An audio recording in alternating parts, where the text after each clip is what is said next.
તો જય શ્રી રામ, જય માતાજી મિત્રો હું આવ્યો છું શ્રી કુળદેવી ચામુંડાના મંદિરે દર્શન કરવા અને આ છે શ્રી કુળદેવી ચામુંડાનું મંદિર।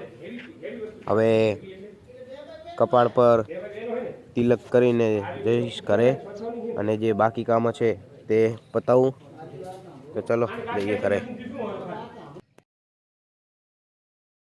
તો નામિતના ઘરે જવું રહ્યો અત્યારે મિત્રો, થોડું કામ કરવાનું છે અને વિડીયો બનાવવાના છે।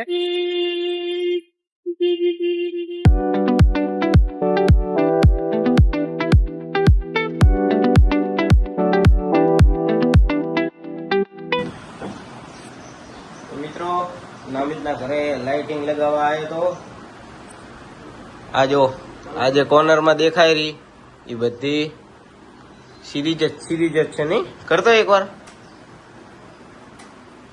જો મિત્રો બ્લુ કલરની આ જે કોર્નર ઉપર કરી છે સિરીજ એ અત્યારે અમે લગાવી।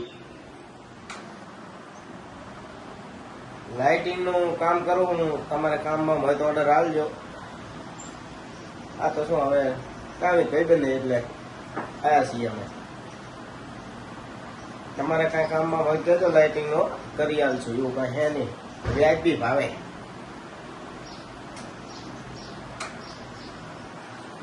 આટલી લાઈટ લગાવવાના મેં 1600 રૂપિયા લીધા છે નામિત પાસે, તમારે 1400 લઈશ। કામ આલજો ખરી મને। હવે શું કરું હોલા,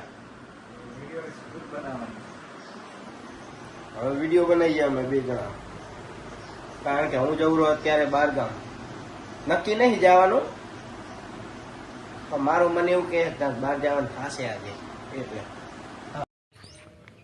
તો મિત્રો હું ને મારી મમ્મી જઈએ અત્યારે અસાલડી, તો ચલો થેલો પેક કરીને જવું અસાલડી। તો મિત્રો હું ને મારી મમ્મી વારીથી રાધનપુર આવતા રહ્યા હતા બસમાં। હવે રાધનપુરથી થરા જઈએ રહ્યા રિક્ષામાં, પછી થરાથી કોઈ પણ સાધન મળે તો અસાલડી સુધી જાશું અમે, કારણ કે અમારે અસાલડી પહોંચવાનું છે। તો મિત્રો સીએનજી પંપે રિક્ષા સીએનજી ભરાવા ઊભી રહી છે। હવે સીએનજી ભરાઈને અમે નીકળશું થરા જવા માટે।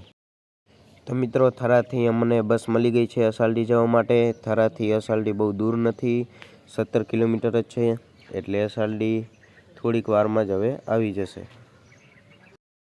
તો મિત્રો હું ને મારી મમ્મી અસાલડી પહોંચી ગયા છીએ અને હવે જશું મારા મામાના જૂના ઘરે।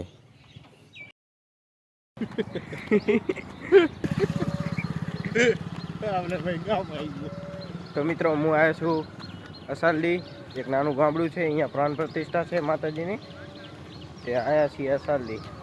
આ ભાઈ તો તમે ઓળખતા જ હશો। હેલો, કેમ છો? મજા? આગળના બ્લોગમાં તમે જોઈ જશે અશ્વિન માસા। હવે જઈએ પાછા। જય શ્રી રામ, જય માતાજી મિત્રો તમને આજનો મારો બ્લોગ પસંદ આવ્યો હોય તો બ્લોગને લાઈક કરો, ચેનલને સબસ્ક્રાઈબ કરો। બાકી મળીએ નેક્સ્ટ બ્લોગમાં। Thank you so much for watching, by.